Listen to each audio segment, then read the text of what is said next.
Mr. Abbott here, and time for another boring diagram explanation. This one happens to be boring diagram number 64. Looking at this is definitely a topic 8 diagram, and the sort of major concept about this is climate factors.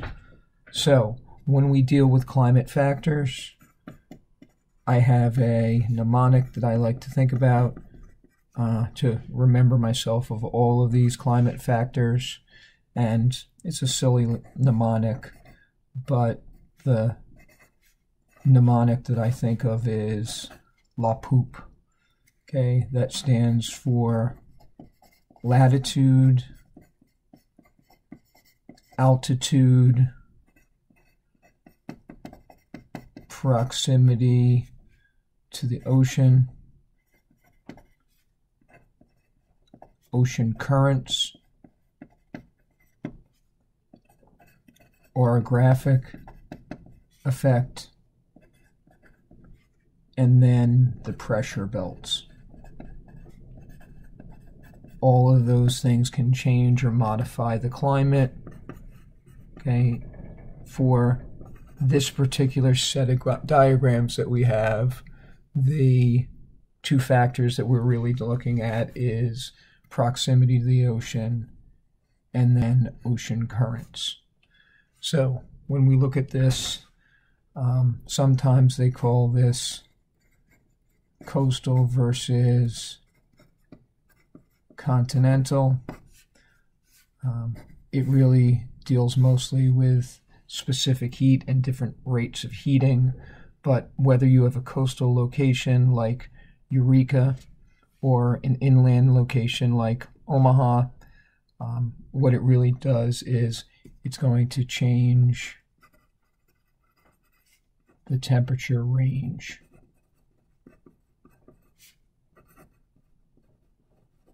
Okay.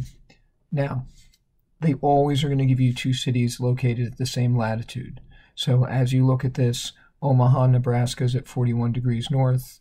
Eureka, California is at 41 degrees north. They're getting the same exact amount of insolation because they're located at the same parallel of latitude. Now, when you look at it, Eureka is a coastal location, Omaha is inland or continental.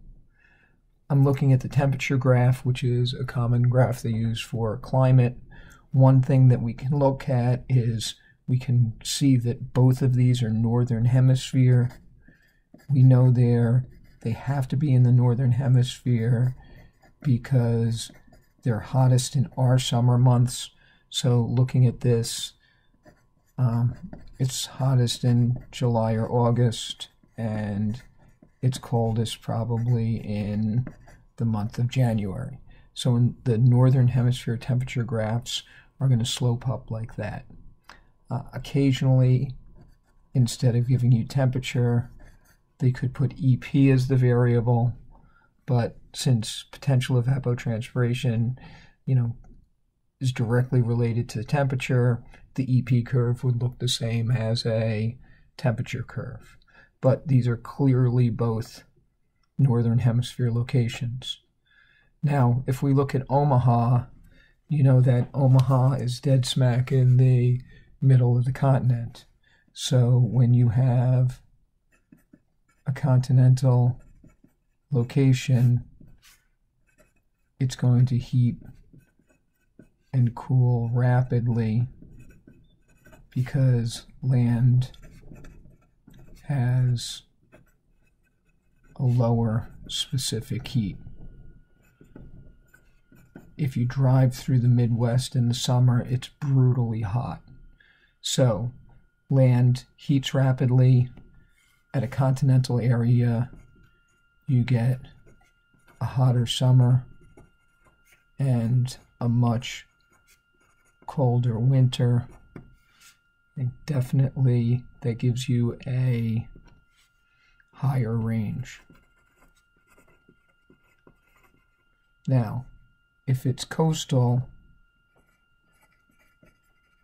and in this example we have Eureka, you know that water heats and cools slowly.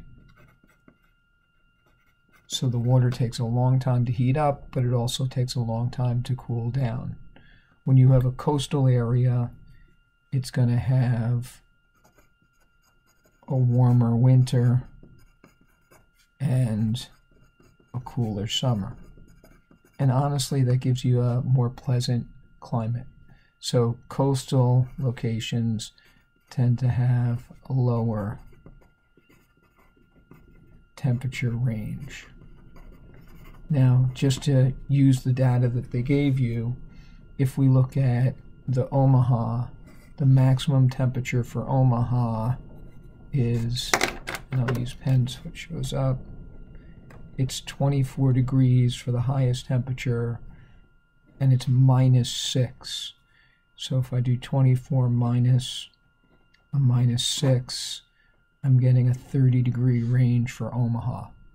So in Omaha, the temperatures go up and down 30 degrees between summer, the hottest summer month, and the coldest winter month.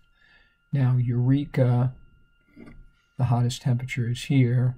So for Eureka, it's got a maximum of about 13, but the minimum for Eureka only goes down here to about 8 in January. So if I do 13 minus 8, then I'm only getting a 5 degrees Celsius range. All right, so you'll see that there's a much smaller range. In general, they might describe this, or they might tell you that water is going to moderate the climate. It's going to make it less extreme. Your summers aren't so hot, and your winters aren't so cold, and that's definitely a nice factor. All right, now the maps on the bottom, clearly you can tell that we're given a map of South America. You may not know where Arica is. Arica is actually on the west coast, but it's in the country of Chile. You've probably heard of Rio before, but Rio is in Brazil. Sometimes when you look at these climate groups, you sort of should use a process of elimination for this. I'm looking at it, and let's say I think latitude. Okay, Arica is slightly closer to the equator than Rio is. I looked it up, and I saw that Arica was at 18.5 degrees south latitude. Rio actually is at 22.9 degrees south latitude. Rio is slightly farther from the equator, but looking at the temperature, you see the temperatures are higher in Rio. So latitude isn't the major factor for this one. Now, I'm looking at both of these graphs, and once again, I can tell it's southern hemisphere because it's hottest in, say, January and February, and it's coolest in July and August. So the temperature pattern is opposite what we'd expect. So I know that both of these cities are, in the southern hemisphere. Now, if I look at altitude, they're the same altitudes, okay? Because Arica and Rio are both at sea level because they're on the coastline. So it can't be latitude, it can't be altitude. Orographic effect, there's no mountains there. So it's not the orographic effect. For pressure belts, the pressure belts would be at 0, 30, 60, and 90. And you don't have that. Okay, both of these are closer to 20 degrees south. So this isn't going to be a pressure belt group. So that leaves us basically ocean currents. So one thing that you should know is you definitely want to look at the ocean current map on page 4 of the Earth Science Reference Table if you think you have something to deal with ocean currents. Both of them are coastal because they both have a small temperature range. So when I look at the graph, they've got a small temperature range. They're both coastal locations. So I'm going to pull out my Earth Science reference table, and I'm going to show you South America. Okay, the key on the bottom tells you there's two types of currents we're going to deal with. The warm currents are solid black lines. The cool currents are sort of outlined white arrows. Cool currents make your current cooler, but it also is going to decrease the amount of moisture because there's less evaporation. A warm current gives you higher temperatures, but also probably brings more moisture.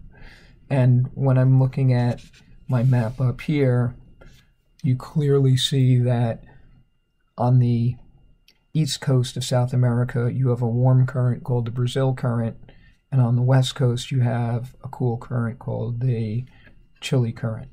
And that is going to be the contributing factor. So right on my map here, the solid dark arrow is a warm current.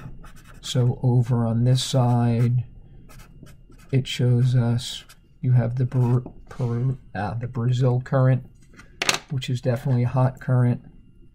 Over here, along this coast of South America, you'd have the outline arrow, and that one is the Peru current.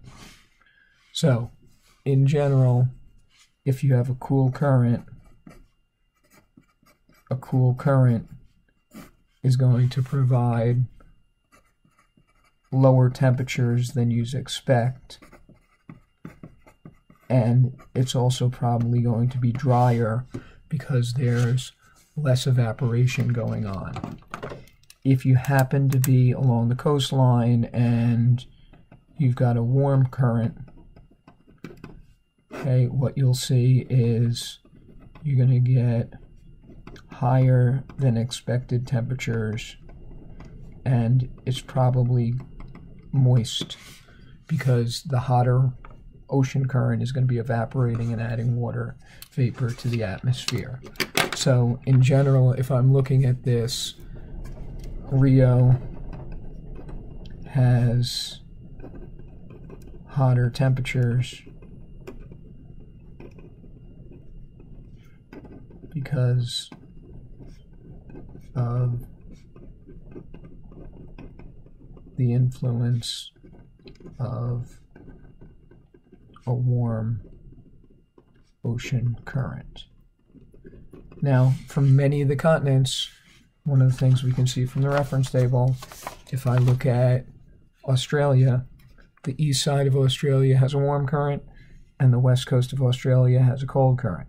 So the east coast is a little bit warmer than you'd expect, and the west coast is a little bit cooler than you'd expect. If we look at North America, you've got the Gulf Stream moving up the east coast of North America. That warm ocean current actually goes all the way across the Atlantic, and it keeps Europe warmer than you'd expect. But on the west coast, we have the California current, which is a cool ocean current which comes down our side on the west coast of North America. In Africa, okay, this is the east coast of Africa, and you've got warm currents. And over here along the west coast, you see a cool current moving up. So the oceans distribute a lot of the energy on the planet, and those warm and cool ocean currents really can modify or change. So Arica is cooler even though it's closer to the equator because Arica is moderated by or changed by the Peru Current. Hope that helps explain at least a couple of the climate factors that affect areas. Take care.